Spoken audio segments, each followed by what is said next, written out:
जो काम अल्लाह ने किए हैं, कुरान पढ़ना है, उस पर अमल करना है, कुरान हदीस सब कुछ, नमाजें हज जितना कर सके वो करना है। और दुनिया के पीछे इतना नहीं पड़ना कि एक घर बना लिया, फिर दूसरा घर बना लिया, फिर तीसरा घर बना लिया, एक गाड़ी ले ली है, फिर 5 गाड़ियां लेनी है, कोई तसल्ली नहीं हो रही। इन चीजों के पीछे नहीं पड़ना उन्होंने अपनी जिंदगी गुजारी, अच्छी गुजारी और दीन के मुताबिक गुजारी। अभी हमने पढ़ा कि दीन इस्लाम क्या है, उसके मुताबिक गुजारी और फिर वो चलती गई। दूसरे लोग वो हैं जो इस दुनिया में आए, दुनिया में भी दिल जरा लग गया, यानी मैं समझती हूँ हम जैसे, दुनिया में भी दिल लग गया, दुनिया भी कहते अच्छी गुजरे और घर भी अच्छा बन जाए, बच्चे भी पढ़ लिख जाएं, नमाजें भी पढ़ लें, कुरान भी पढ़ लें, अमल भी करने की कोशिश करें और दुनिया भी जरा अच्छी लगी। ये वो लोग हैं, अल्लाह इनको भी पकड़ के जन्नत में कारी देगा। दूसरे लोग वो हैं दुनिया में बैठ गए और दुनिया ही सब कुछ समझ ली। बच्चों को डॉक्टर बनाना है, इंजीनियर बनाना है, बच्चों को वो बनाना है जो खानदान में किसी का बच्चा ना हो, आगे निकलना है। यही जो मैंने बातें की हैं कि एक से एक चीज लेनी है और खत्म ही नहीं हो रही ख्वाहिशात। इंसान ख्वाहिश का बंदा बन गया, ख्वाहिश उसका बुत बन गया, वो अपनी ख्वाहिशों को पूजने लग गया, अल्लाह को भूल गया और शिर्क ही करता जा रहा है। अब यही अल्लाह ने कहा बल हुम मिनहा अमून, बल्कि ये अंधे हो गए हैं, इन्हें कुछ पता ही नहीं कि जिंदगी कैसे गुजारनी थी। फिर कहा कि वकाल अल्लाह जीना कफरू, और कहा उन लोगों ने जो काफिर थे। अब काफिर एक और बात करने लगे हैं, अल्लाह ने उनकी बात फिर लिख दी कि देखो जो काफिर है ना, वो कहते हैं आ इज़ा कुन्ना तुराबन व अबाउना आ इन्ना लमुखरजून, क्या जब हम हो जाएंगे तुराबन मट्टी व अबाउना और हमारे बाप दादा भी, आ इन्ना क्या वाकई हम लमुखरजून निकाले जाएंगे। अब ये वही बात है जो अभी मैंने पढ़ी और मैंने आपको ये भी बता दिया कि इंसान जिंदा कैसे होंगे और वो किन ज़रात से बने हुए हैं, फिर उनको ही अल्लाह तबारक व तआला। बाज़ तफसीर में ये भी बात है, मैं आपको बताऊं कि बैक बोन है ना, जो हमारी कमर की हड्डी है, कहते हैं इसके अंदर वो ज़रात हैं, वो ज़रात हमेशा मट्टी में जिंदा रहेंगे और उन्हीं से फिर दोबारा इंसान जो है ना वो पैदा होंगे। तो इस तरह अल्लाह तबारक व तआला ने ये बातें अपनी वाज़े कर दी। फिर कहा लक़द वो इदना हाज़ा नहनु व अबाउना मिन क़बल इन हाजा इल्ला असातीरुल अव्वलीन, लक़द बेशक, वो इदना वादा किया गया हमसे, हाजा ये, नहनु हम, व अबाउना और हमारे बाप दादा से, मिन कबल इससे पहले, इन नहीं, हाजा ये यानी ये कुछ नहीं है, इल्ला असातीरुल अव्वलीन ये तो पहलों की कहानियां। यानी अब उन्होंने उस बात का जवाब काफरों ने जो दिया ना, अल्लाह ने कहा कि मैं कैसे पैदा करूंगा, अभी हमने सब कुछ पढ़ा। उन्होंने कहा कि देखो आज तक हमारे बाप दादा जिंदा नहीं हुए, मट्टी हो गए, इन्ना हाजा इल्ला असातीरुल अव्वलीन ये पहलों की कहानियां हैं। ये कहानियां कौन सी? ये कुरान, यानी ये नबी करीम सल्लम जो हमें आयतें सुनाते हैं ये एक अफसाने हैं, कहानियां हैं, इनकी हकीकत कुछ नहीं। ये उन्होंने काफरों ने जवाब दिया।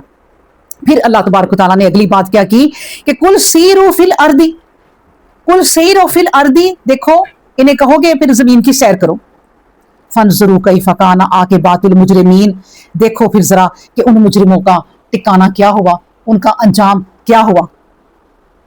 यानी पूरी कहानी एक जा रही है। आप सोचें कि काफरों की, और अब तक भी मैं कहती हूँ आज भी आप ना नेट पे, अब हमारे पास नेट है, जो दाहरिये हैं जो ईमान नहीं रखते, कुछ नहीं मानते, आप कभी उनसे बात करें या कोई भी इल्म वाला उनसे बात करे, इतने उनके पास अब तो इस चीज की दलीलें हैं कि भाई अल्लाह कोई नहीं है और अगर ये दुनिया खुद ही बनी है, खुद ही खत्म हो जानी है, और वो खुद अब ऑफर करते हैं लोगों को कि आओ हमारी दलीलों के जवाब दो, ये हाल हो गया हुआ है।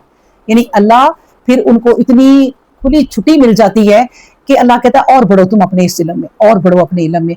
और फिर सोचें कि वो वक्त जब अल्लाह तबारक व तआला कहते हैं कि जब क़यामत में इनको उठाया जाएगा और जब ये जहन्नम को देख लेंगे, उसके बाद तो इनका इल्म ऐसे बढ़ेगा, इनकी आंखों की रोशनियां ऐसे बढ़ेंगी कि बंदा हैरान हो जाए कि भाई अब तो तुम्हें बात सारी समझ में आ रही है। एकदम ही तुम्हारा जहन बदल गया कि नहीं क़यामत है, अल्लाह है, ये अजाब है। एकदम तुम्हारी आंखें खुली की खुली जब रह गई, उसके बाद तुम ये सारी बातें मान भी गए, अब तुम्हारा इल्म भी बढ़ गया, अब तुम्हारी आंखों की रोशनी भी बढ़ गई। लेकिन इस वक्त दुनिया में जो ये काम करने थे, उस वक्त ना तुम्हारी रोशनी थी, तुम अंधे थे, तुम भूले हुए थे, बल्कि तुम शक में थे, तुमने इसी तरह जिंदगी गुजार दी। اور اتنے شک میں پڑے کہ اللہ کا انکار کر دیا، اللہ کی دلیلوں کا انکار کر دیا، یہاں تک کہہ دیا کہ الا اساطیر الاولین، یہ تو اگلوں کی کہانیاں ہیں محمد صلی اللہ علیہ وسلم جو آپ ہمیں سناتے ہیں، آپ ہمیں نہ سنائیں، صاف کہتے تھے مشرکین کہ آپ ہمیں نہ سنائیں۔ اللہ اکبر۔ لیکن میں آپ کو یہ بھی بتاؤں کہ ہم نے جس طریقے سے مسلمانوں نے بھی جو قرآن کا حال کیا نا، وہ بھی بڑا برا کیا۔ قرآن کی ایک ایک لفظ کو سمجھ کے پڑھنے والی یہ چیز تھی جو ہم نے اس طرح خود مسلمانوں نے یہ حال کیا، اور اس کو پڑھ کے روشنیاں جو اللہ کہتا ہے نا کہ یہ روشنیاں ہیں، وہ روشنیاں اس کو ہی ملتی ہیں، میں آپ کو بتاؤں، جو اس پر تحقیق کرتا ہے اور ایک ایک چیز پہ ریسرچ کرتے ہیں۔ ہم سے زیادہ ہمارے قرآن کو پکڑ کے نا یہ اسرائیل اس کو پڑھ پڑھ کے چیزیں سیکھتے ہیں، اور ہم نے اس کو صرف جو ہے نا وہ اصالے ثواب کے لیے رکھا ہوا ہے کہ بس پڑھ لو ہمیں ثواب ہوگا، اور اللہ نے اس میں پوری کائناتوں کی روشنی ڈال دی ہے۔ بھائی اس کتاب کو پڑھو تمہیں پتا چلے گا زمین کیا ہے، اس کتاب کو پڑھو تمہیں پتا چلے گا زمین کے نیچے جو میں نے زمینیں بتائی ہیں وہ کیا ہے، آسمانوں، یہاں تک کہ ہم جب سورہ کہف پڑھتے ہیں نا، کبھی اللہ نے موقع دیا تو ہم پھر پڑھیں گے، تو اس میں جب میں نے پہلے یہ 2 دفعہ یا 1 دفعہ پڑھائی ہے، وہ چیز ہی نہیں پڑھائی کیونکہ علم ہی نہیں۔ پھر آگے آگے انسان کا علم جب لگا رہتا ہے اس کتاب کی طرف تو اللہ رستے کھولتا جاتا ہے، روشنیاں دیتا جاتا ہے۔ اب اگر موقع ملا تو ہم پڑھیں گے کہ اللہ تبارک و تعالیٰ نے جو ذوالقرنین کو کہا ہے کہ وہ چل پڑا آگے راستے، وہ راستے کون سے ہیں؟ وہ راستے آپ کو پتا اس دنیا کے ہے ہی نہیں، وہ آسمانوں کے اوپر راستے ہیں، وہ اس طرف کو گیا تھا۔ پھر جو ہم نے سورہ کہف میں پڑھا تھا کہ موسیٰ کو کہا کہ اے موسیٰ جاؤ فلاں جگہ میرا بندہ بیٹھا ہوا ہے، اس کے پاس جاؤ۔ اب وہ جو مچھلی نے ایک سرنگ بنائی تھی اس کا کیا کرنا ہے آخر؟ وہ اللہ نے ہمیں ایک اشارہ دیا، وہ کیا ہے؟ اس سرنگ میں سے ایک اور ہی کائنات میں گئے تھے، وہ رستے کوئی اور ہی تھے۔ مطلب قرآن کی اگر ہم ایک سورت کو پڑھیں نا سمجھ کے تو ہمیں کئی مہینے لگ جائیں، ایک سورت کو پڑھیں اگر تو پھر وہ قرآن کی چیزیں ہمیں سمجھ آئیں گی، روشنیاں جو ہمیں ابھی کچھ علم نہیں ہے، کچھ بھی علم نہیں ہے۔ لیکن بہرحال میں یہ کہتی ہوں پھر بھی کہ جب اللہ کے اس کلام کو ہم کھولتے ہیں اور کوشش میں لگ جاتے ہیں نا، تو اللہ تبارک و تعالیٰ ہمیں ضرور اجر دے گا اس کا بھی، کہ چلو یہ میری بندیاں، انہیں کچھ بھی نہیں، سائنس کا بھی علم نہیں تھا، دنیا کا بھی علم نہیں تھا، میرے قرآن کے پیچھے لگی اور کوئی روشنیاں حاصل کرنے کے چکر میں کہ ہمیں بھی کوئی روشنیاں نظر آئیں، تو اسی کوشش میں وہ مر گئی، لیکن اللہ نے انہیں بچا لیا۔